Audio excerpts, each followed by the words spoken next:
चना लड़का ईरान की लोक कथा। सूप से बाहर। एक दिन एक गरीब और अच्छी महिला एक दिन एक गरीब और अच्छी महिला अपने और अपने पति के लिए कुछ सूप बना रही थी। जैसे ही उसने अपना काम पूरा किया, उसने इच्छा जाहिर की कि काश उसका भी अपना एक बच्चा होता जो अच्छे सा होता। उसे बहुत ताज्जुब हुआ जब एक चना बर्तन से बाहर निकला और एक छोटे लड़के में बदल गया। महिला डर गई। उसने डर के पूछा, तुम कौन हो? तुम कहाँ से आए हो? चने लड़के ने कहा, हेलो माँ, मैं वही बच्चा हूँ जिसकी आपने इच्छा की थी। क्या मैं पिताजी के लिए कुछ सूप लेकर जाऊं? महिला ने उसे सूप का एक बड़ा कटोरा दिया और चना लड़का उसे सावधानी से मेज पर ले गया। नमस्ते पिताजी, चने लड़के ने कहा, यहाँ कुछ सूप है जो माँ ने आपके लिए बनाया। आदमी डर गया। तुम कौन हो? चने लड़के ने उत्तर दिया, मैं आपका बेटा हूँ। हम्म। आदमी ने सोचा और कहा, अगर तुम मेरे बेटे हो तो तब तो तुम मुझे मेरा एक काम करो। अगर तुम मेरे बेटे हो तब तुम मेरा एक काम करो। बहुत समय पहले या बहुत टाइम पहले मैंने इस राज्य के राजा को एक सिक्का उधार दिया था। जाओ और राजा से उसे वापस मांग कर लाओ। उसके लिए तुम्हें काफी मेहनत करनी पड़ सकती है, क्योंकि राजा अपना लिया हुआ कर्ज जल्दी वापस नहीं करता है। बहुत खड़ूस है वो, और अपने आप को बहुत बड़ा बुद्धिमान और बहुत अच्छा समझता है। चना लड़का मान गया। उसने पापा से, पिताजी से और माँ से इजाजत ली और निकल पड़ा। वो चलता रहा और जल्द ही वो नदी के पास पहुंचा। वहां एक महिला कपड़े धो रही थी। चने लड़के ने उस महिला से अपनी टोपी धोने को कहा। महिला ने कहा, नहीं नहीं नहीं नहीं, मैं तुम्हारी टोपी नहीं धोऊंगी। मुझे पहले ही बहुत काम करना है, मुझे पहले ही बहुत सारे कपड़ों की धुलाई करनी है। चने लड़के ने कहा, फिर तो तुम कुछ भी नहीं धो पाओगी। वो नीचे झुका और वो फिर पूरी नदी का पानी पी गया।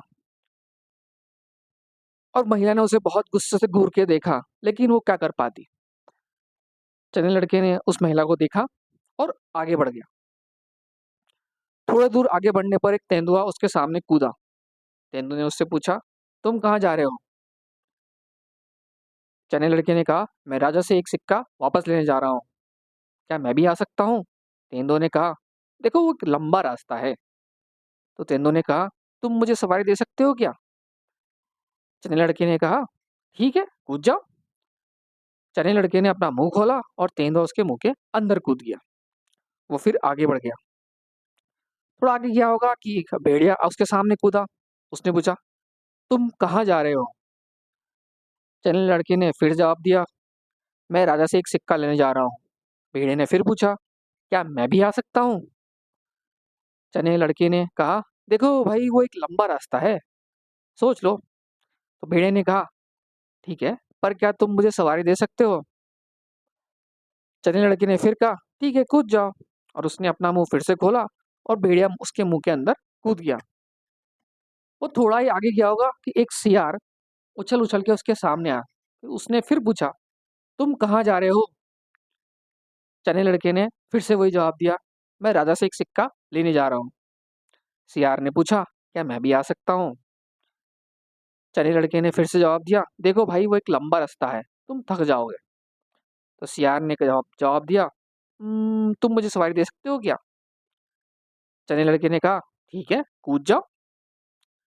तो उसके बाद ये सब कहने के बाद चने लड़के ने अपना मुंह खोला और सियार चने लड़के के मुंह में कूद गया। आखिर में ये लड़का राजा के दरबार में पहुंचा। जैसा कि उसके पिताजी ने कहा था, राजा ने सिक्का देने से मना कर दिया और राजा ने अपने नौकरों को हुक्म दिया कि उस लड़के को लड़ते हुए बर्ड्स के पास फेंक दिया जाए। उस लड़के को लड़ते हुए पक्षियों के पास फेंक दिया जाए। राजा ने सोचा, पक्षी उसके टुकड़े टुकड़े करके उसे खा जाएंगे और मेरी मुझे उसको सिक्का वापस नहीं देना पड़ेगा। राजा के नौकरों ने उस चने लड़के को लड़ते पक्षियों के साथ अकेला छोड़ दिया। लेकिन जैसे ही वो अकेला हुआ, उस लड़के ने अपना मुंह खोला। मुंह खोलते ही भेड़िया और सियार उसके मुंह से बाहर निकले और उन्होंने सारे पक्षियों को पकड़ लिया।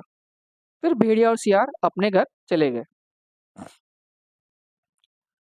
सुबह जब सुबह हुई तो राजा के नौकर वापस आए।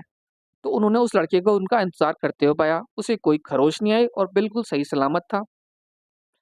ये खबर उन्होंने राजा को दी। राजा ने कहा, दिक्कत है, उसे चिड़ियाघर में फेंक दो, मेरे जानवर उसे सपाचट कर जाएंगे या मेरे जानवर उसे खा जाएंगे। नौकरों ने वैसा ही किया जैसा उन्हें हुक्म दिया गया था। लेकिन जैसे ही लड़का अकेला हुआ, उसने अपना फिर से मुंह खोला। उसने अपना मुंह फिर खोला। उसके मुंह से तेंदुआ बाहर कूदा और वो सभी जानवरों को खा गया। अब दोबारा जब राजा के नौकर वापस लौटे तो उन्होंने लड़के को सुरक्षित और स्वस्थ पाया और उन्होंने राजा तक ये खबर पहुंचाई। राजा परेशान हुआ कि भाई क्या हो रहा है, ये लड़का तो कुछ हो ही नहीं रहा। उसने कहा, उस लड़के को जलते भूसे के कमरे में फेंक दो। ये लड़का भीषण आग और उस जहरीले धुएं को नहीं झेल पाएगा और मर जाएगा। नौकरों ने वैसे ही किया जैसा उनसे कहा गया था। लेकिन लड़का अकेला हुआ जैसे ही चना लड़का अकेला हुआ, उसने अपना मुंह खोला। मुंह खोलते ही नदी का पानी जो उसने पहले पी लिया था, तेज धार के साथ बाहर निकला और उस पानी से उसने आग बुझा दी। उसके बाद लड़का सोने चला गया। अगली सुबह फिर राजा के नौकर अगली सुबह फिर राजा के नौकर वहां पहुंचे तो उन्होंने लड़की को अभी भी सोते हुए पाया। राजा को अब समझ नहीं आता वो करे क्या। भाई मैंने उसको पक्षियों के बीच फेंका, कुछ नहीं हुआ। जानवरों के बीच फेंका, कुछ नहीं हुआ। आग वाले कमरे में फेंका, फिर भी कुछ नहीं हुआ। तो उसने सारे अपने एडवाइजर्स सलाहकारों को बुलाया। तो उसकी जो सबसे बुद्धिमान सलाहकार थे, सबसे एक्सपीरियंस आदमी था, उसने कहा, महाराज मुझे नहीं लगता कि हम इस लड़के से निपट पाएंगे। बेहतर यही होगा, सबसे बेस्ट यही होगा कि हम उसे सिक्का लौटा दें और उसको यहाँ से जाने को कहें। राजा जो बहुत ही खड़ूस था, बहुत ही अकड़ से जिसको, कहने लगा, मुझे बात करने में बड़ी मुश्किल होगी कि मैं एक लड़के से हार गया, लेकिन मुझे लगता है कि इससे अच्छा और कोई तरीका नहीं है। ऐसा करने के बाद राजा ने अपने नौकरों को उस चने लड़के को खजाने वाले कमरे में जाने का हुक्म दिया। राजा ने अपने नौकरों को कहा कि भाई इस लड़के को खजाने वाले कमरे में ले जाओ। नौकरों ने वैसे ही किया जैसा उनसे कहा गया था। जैसे ही जैसे ही वो लड़का उस खजाने वाले कमरे में अकेला हुआ, उसने अपना मुंह खोला और वो सारा सोना और चांदी निगल गया। उसने एक सारा राज्य का सारा खजाना निगल लिया और आखिरी में उसने एक सिक्का हाथ में लिया और अपने घर चल दिया आराम से। जब चना लड़का घर पहुंचा तो उसने सिक्का पापा को सौंप दिया, अपने पिता को सौंप दिया और कह दिया, देखो हम ले आया, देखो मैं आपका कर्ज जो है राजा से ले आया। उसने अपनी माँ को भी गले लगाया। जैसे ही माँ ने अपने बेटे की पीठ थपथपाई, उसका मुंह खुल गया और उसमें से सोना और चांदी बहुत तेजी से बाहर आने लगे। पूरा कमरा, पूरा घर सोने और चांदी के सिक्कों की रोशनी से भर गया। इसके बाद आदमी और औरत, गरीब और पुराने मकान में नहीं रहे, वे अमीर बन गए और खुशी से रहने लगे। उम्मीद है आपको ये कहानी पसंद आई होगी और आपकी कमेंट्स और फीडबैक का हमेशा से मुझे इंतज़ार रहेगा। और ऐसी ही और भी कहानियाँ आगे मैं लाता रहूँगा। और तो अगली कहानी तक के लिए have a good day and God bless you all.